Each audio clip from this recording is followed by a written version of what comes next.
الاستاذ مثلا كان في الرياضه، مم. كان في قانون مثلا. تمام. انا كنت بروح مجموعه في الساعه 4:30، كانوا بيطلعوا العشاء.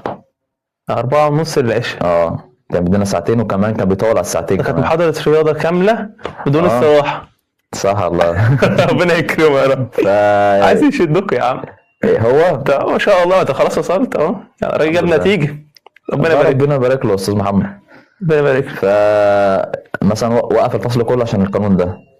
فانت مثلا انا كنت الفصل كله. انا كنت حافظ القانون، مم. فقلته له. تمام. بس في تكمله للقانون، اللي هو قانون الميل اللي ممكن يكون عارفينه بتوع ثالث سنه. قانون الميل اللي هو انت لسه فاكر القانون ده؟ صاد واحد على سين واحد بيساوي ايه؟ بيساوي الميل. حفظته؟ ما انا مش فاكر حفظته. خلاص. انا قلت له الجزء ده ونسيت اقول له بيساوي الميل. ضربك عليه ضربني، ده هزقني عليه. مع انك قلت القانون.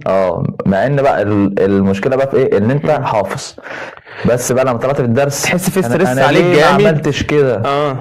بس بالعكس بعديها انا لحد الان حافظ القانون بسبب اللحظه اللي حصلت دي. ما انت اتشديت ساعتها، اللحظة دي شدتك. الاستاذ